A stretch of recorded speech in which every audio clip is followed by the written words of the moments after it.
Hey, thanks for watching all the way to the end, and you can check out more of our videos right here.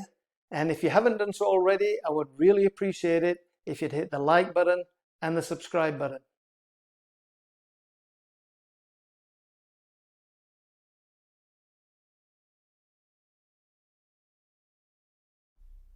Coaching Soccer Weekly, episode 382, Going Back to Go Forward. Entertaining, educational, and inspiring soccer content to help make you a more effective coach, player, or soccer parent. Hello and welcome back to Coaching Soccer Weekly, presented by World Class Coaching. My name is Sega Verbinovich, and this is the podcast devoted to bringing you cutting-edge methods, techniques, and tactics for coaching soccer. It doesn't matter if you're an experienced coach who has been training teams for many years, or if you're new to coaching and working with the team for the very first time. There's something we can all do to take our coaching to the next level. I'm really excited for today's show. Today we're going to be talking about a really cool concept of why we first should go backwards to go forwards. And I know that's going to raise a lot of debates, so I'm excited for that. Next, I'll also talk about the attack defense game that I promised I would last week, but I didn't really get to it. And another really cool thing is that last week was actually my 100th episode on the show. So that was a pretty big milestone, which I only found out about today. So that's pretty exciting. But other than that, let's get right into it and start with today's show. So this past weekend was another one of my weekends off. We have 3 weekends off from the league, which is, something that we don't usually have even in our winter league. I think we have a maximum maybe of 2 weekends off. I'm not 100% sure, maybe 3 weekends, but to have something like that in the summer is really interesting because our summer season's already cut so short. I think our last game is end of September, so after that, it's right into the indoor season, which I'm really excited about. That's going to be a really big season for us. For us, indoor is really where it's at in Toronto.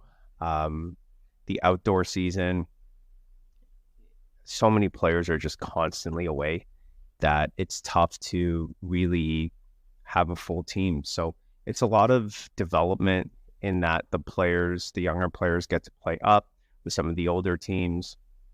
Players that stick around for the whole summer get a lot of opportunities. They get to play their age and they get to play a year up. So it's really fantastic. We've introduced a lot of our 2016s into the festivals, which are supposed to be 2014 festivals. So these kids are now playing 2 years up, some of them, just because we don't have numbers. So it's been a really good experience, I think, for them, especially because they'll be going and playing up a year with our 2015s, which is what we always do with our under 8s that are able to play. We don't really like to put in a UA team.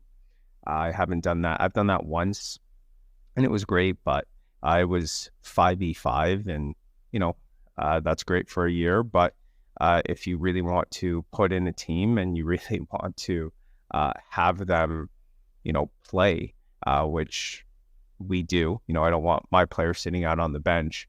It's not really a good look to have, 10 under 8s playing and only 5 on the field at once and then 5 on the bench sitting for most of the game. So we tend to just put them in with the with the year ups, and then it gives them a really good experience. It's very challenging for them. And when it's their turn next year to have their own age group play against their own age group, then they become leaders and they're very experienced playing 7v7, playing in a really tough league, and they're ready for it. So I'm really excited for our 2015s. We have a really good group of 2015s as well. And we have a great group of 2016s. We have an incredible goalkeeper who's a 2016, who's just coming up now. And we have 3 of our 2015s that played for just about our whole season with our 2014s. And then we have some new 2015s that are coming in and then some new 2016s. So our U9 is usually, it's something that I'm always excited about just to kind of see what the talent is like. And we're really starting to see these players blossom at the under 8 and under 9 age group. During our training sessions this week, we've really focused on defending, but we've gone from individual defending to team defending. And within that, we've gone into the attack versus defense game, which I've spoken about in the past. This is an interesting tactical game that I like to do with my players. And before, it was really just a midfielder versus midfielder game where I would have whatever amount of midfielders that you would play with. So for the 7v7s, we would play with 3 midfielders. It would be a 3 against 3. And then I would add the defenders +2 as neutrals. And both teams would be attacking one net. So kind of like in when you were a kid and you were playing basketball on one net, that's kind of the way we would do it. And instead of having to dribble outside of the arc in basketball, you just essentially reset the ball to the defenders, and then it's your team's ball. So we've been doing that a lot, and that's really one of my favorite games to do. But with the struggles that we've had from team defending, and especially crosses, we've really added those defenders. So now it's the neutrals, which are the coaches. So the coaches are the 2 defenders, then X number of midfielders. So let's say we're now talking about 9v9, it would be a 4 against 4. And then we would add another group of players from the defense point of view. So it would be 3 defenders because we play a 3-4-1. And then we would also add a forward to play against them. So here's what that formation looks like from half to the goal. So you have the balls, which are sitting at half. You have the 2 coaches, which are acting as defenders, as neutrals, and their job is really just to help switch the ball and move the ball from side to side. Then we have our midfielders, and our midfielders are the 2 teams that are playing against each other. So because we're playing 9v9 in this example, it would be 4 against 4. Our next lineup would be the defense. The defense is 3 because we play a 3-4-1. And just to make the numbers even, you add a forward. So the forward is on the team of the attacking midfielders, and the defense is on the team of the defending midfielders. So I have the forward, which is a lone forward, as a neutral. So essentially they're going to wear like a white. They're part of essentially a group of 4. So we have 3 groups of 4. We have the 2 midfielder groups of 4, and then we have the defense and the forward as a group of 4, because that's 3 + 1. And it just makes rotation very simple that way. And I would say maybe first team to 3, first team to 2, or first goal wins. And then whichever team wins stays on. The losing team then switches with the defenders, with one of those midfielders that are now turning into the defense, becoming a forward, right? So it's a very simple rotation, and you can do this as well with your 2-3-1, right? So you have 3 midfielders, and then you have two defenders and 1 forward. So it's 3 groups of 3. So as long as everything adds up, then it makes the rotation very simple. On top of that, we also have our goalkeeper who's there. And the goalkeeper, in my opinion, benefits more than anyone with this, because when you can coach the goalkeeper to understand that when the ball's in the wide space, their job isn't to look at the ball. Their job is to look into the center space and see which players are dangerous, right? So which players are open, and it's their job to tell each individual defender who to pick up. That makes it a really powerful exercise for the goalkeeper. And then the goalkeeper has to realize that once the ball is in the half space, then maybe you start to pay attention a little bit more to the ball. But again, what we're looking at really here is the cross in, making sure every player is being marked, every single defender is goal side as well. And as long as you do that, then it's a really good exercise. And tactically, you're getting so much out of it. And there's so many things to focus on. You know, getting the ball into the wide space. How do we do that? Switching the ball from side to side. playing in the final third. What do we do when we get into that final third? There's just so many different topics that you can do with this exercise. And that's what I love. I love sessions that you can get more than one topic in. And I think you can both in the 1v1s, the 2v2s, the rondos. Like, these are topics that you could run hours of sessions and just focus on different things playing the same game. And I really love that. Now we're going to come back to coaching in the final third, because that's another topic that we're kind of going to cover today as well. But our focus has also gone from 1v1 to 2v2 defending. And within that, we've also done a little bit of attacking coaching as well. But again, the primary focus for us for these 3 weeks is we want to lock it down. We want to make sure that we just don't get scored on. One of the things that I love about my players is that they want the ball. When they have it, they go after the other team. They'll dribble, they'll do their 1v1 moves, but they'll go after it. The issue that I sometimes see with players is when they pass the ball.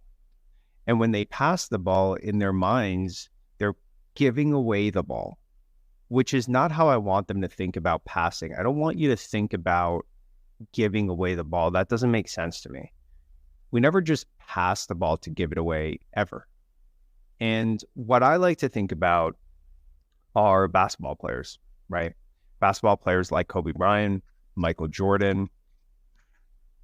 And when those players make a pass, everyone in the world knows that they're not just making a pass to get rid of the ball. They're making the pass so that they can get it back. The ball's coming back to them, right? And they, in their minds, know that. So when they give it back, as soon as that moment where they pass the ball, their job is now to get themselves in a position to score or to do something effective. And it's usually score at that point. They get it back, and then within 1 or 2 touches, they're shooting, they're going up for a dunk, they're doing something amazing with it. And that's the attitude that I want our players to have. And in our highlight video of our last game, which was at the end of July, we see that with our 2015s. One of our 2015s who played on the wing in that 2-3-1, right off the kickoff, got the ball in the wide space. And this player, every single time, would dribble. And he takes on players and he loves it. This time, he passed back to the defenders, and I've never seen him do that before.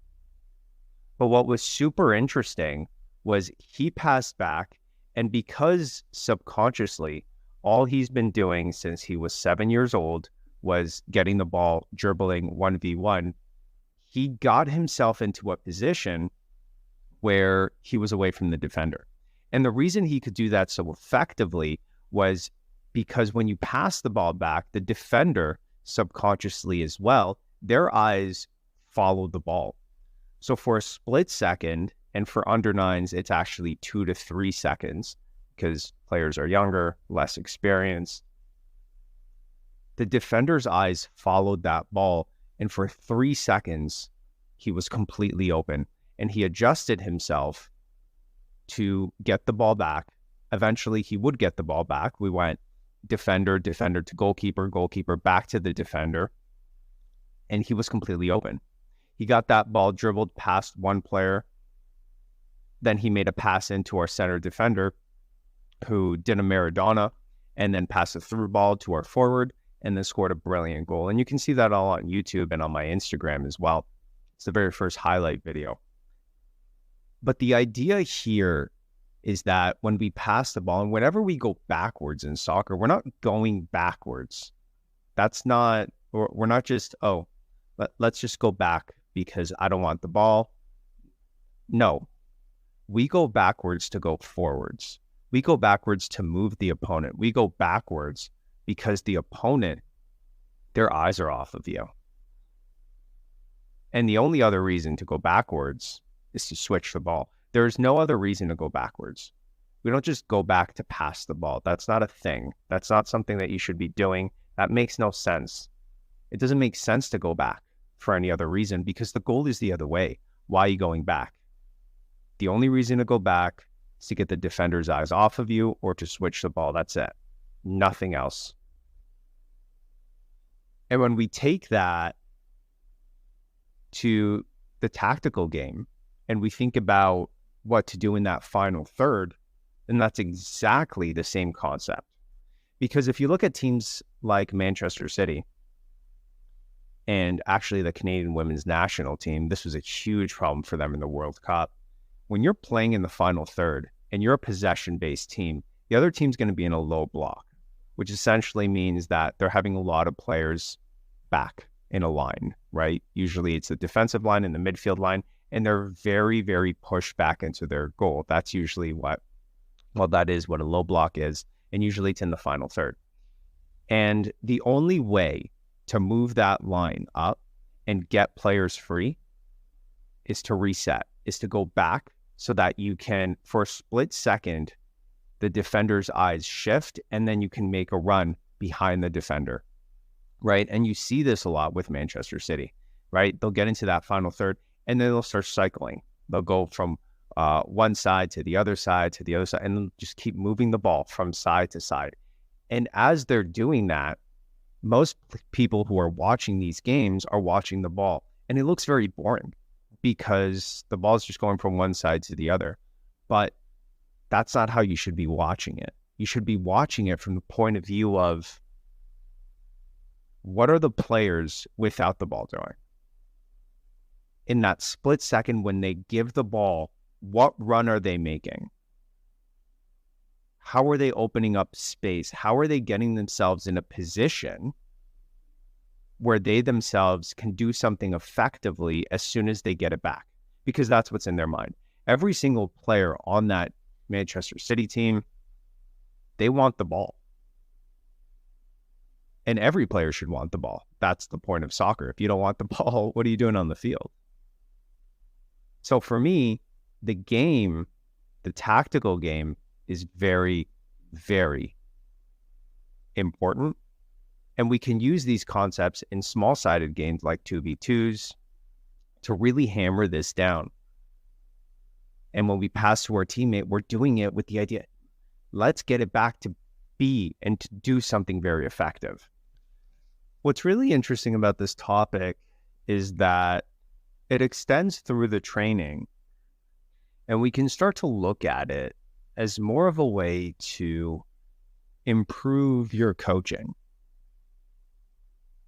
And the way that I want to talk about this is pretty much every coach has had experience as a youth soccer player, right? Most coaches played, and even if you didn't play at a high level, I'm sure you played house league, I'm sure you played with your friends. But for new coaches, the best way to start coaching is really to look at what you were taught and the sessions that were being run for you when you were younger, and using those as a way to kickstart your coaching. And that's really what I did, right? When I was a kid, I remember doing the 1v1s at the Legends, and I remember that was the most fun I had, right? Like I remember being excited going to training to do that. And that's what I did for a lot of my sessions. When I started out, for the majority of this session, we would do that. And then after maybe, 3-4 months of doing that as an assistant, I would come in and the head coach would run, a warm up. I would come in, do 30-40 minutes of that, and then he would finish off with the game. And that was our session usually. And after a while, I actually started listening to this show and started to get more ideas. But the idea of looking back, of going backwards, thinking about your youth and how you were trained, it's a great way to start. What's important, though, is just like in the idea of the players, which is you're going backwards to go forwards, right?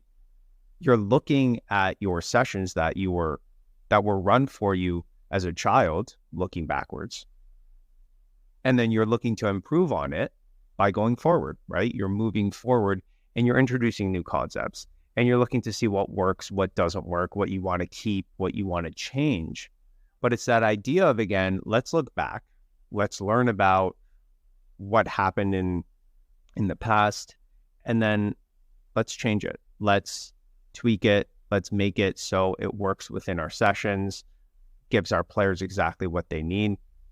And a really good example of this is when I was a kid, we would do line passing, right?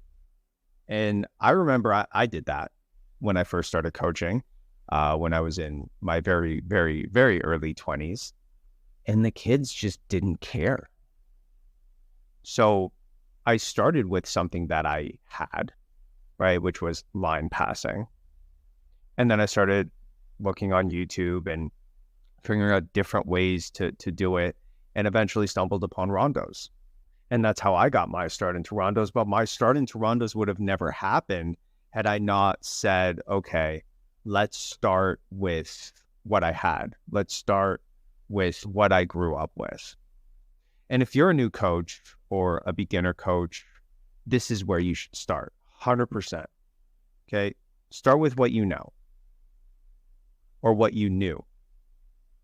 And because you've grown since you were a kid, and because you've had life experiences, and now you understand that it's about fun, it's about development, then see and try different ways to tweak it, right? Think about, okay, what's not working here? Well, Johnny's bored. Eric's looking at the airplane. Devin has a dandelion, How can I change this so it makes it more fun? And then as they get older and they start playing better, developing, you can start to look at games, right? And that's what we do now. Our players have gotten, a lot of them, from 9, to our U12s, for example, our U13s. We can see now that they're struggling with team defending in the games. So we can still do the same 1v1, 2v2 games, but focus more on that part that they're missing. And to me, that's the right environment. Now, I understand curriculum, don't get me wrong, but it's tough to teach someone something that they already know when I know that they're missing something, right? To me, that it just doesn't make sense to, okay, let's focus on passing this week when the team knows how to pass, right? Just because it's part of the curriculum. I'm not a fan of that. And I understand it. I understand that it's important, to go through different topics. But for us, the success that we've had and what we've noticed is we're missing little things here and there now. And when we correct those, there's a giant leap forward for our players and for our teams. And there is immediate change in games. Thanks for listening to another episode of Coaching Soccer Weekly. I think it's really important to give players the perspective of why they're doing what they're doing on their field. What I don't want is just have robots on the field just doing random things that I ask them to do.